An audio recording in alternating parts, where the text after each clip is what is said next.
surprised me most about the 48-hour film challenge was really how easy it came together. I felt like we were really well prepared. Everything that we had learned up to this point were all tools that came in handy. The use of the shared drives, the ability to use the audio and video tools, like all kind of culminated together. And then when it came time to exchange ideas, it really flowed pretty seamlessly. I think the proudest moment or contribution, I think, to the whole project was when I finally all came together at the very last minute. And I remember putting together a final draft, and I said, there's just one more thing that I really want to tweak to make sure that this is really right and really cohesive. And after all, the film itself has to tell the story since we chose to do the silent movie version. So it was important that all the pieces come together. And I was really proud to see the end because we all worked very hard. We were up at the crack of dawn. My teammates had me up way early in the morning and they were eager to work. So I was very proud of my teammates and the project overall. My advice to the future 48-hour challenge filmmakers, number one, remember what you learned. Right off the bat, I think one thing that happened with our team is we had so many ideas and everybody was going off in a lot of different directions at once, and had to, calm everybody down and say, hey, let's start with a story, and then let's put a storyboard together, find the shots, go get the shots, edit the shots, and then it will all come together. So my advice is to stick with that plan. Make sure you have a story and a storyboard because without it, you're wasting valuable time. That would probably be my biggest advice.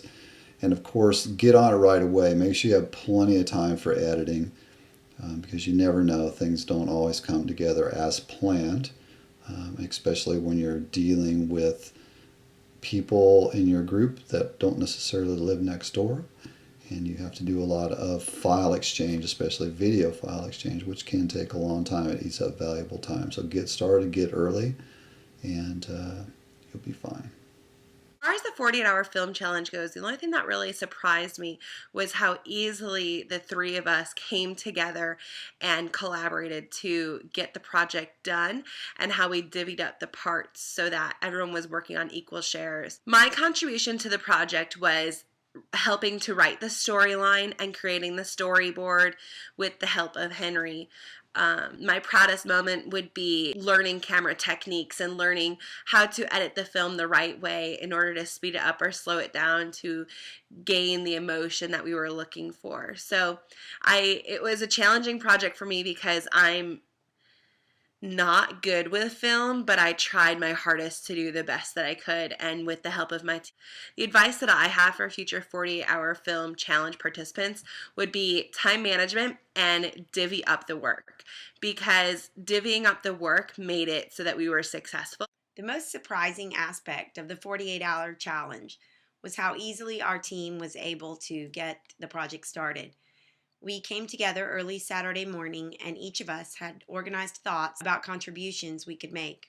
My proudest contribution to the final movie was I was very excited about the timed aspect of the challenge project. However, I will always associate this assignment with my GRE test appointment, and I'm quite proud of how I was able to focus on the test, and as soon as it was over, quickly change my focus to the filming assignments I had been delegated.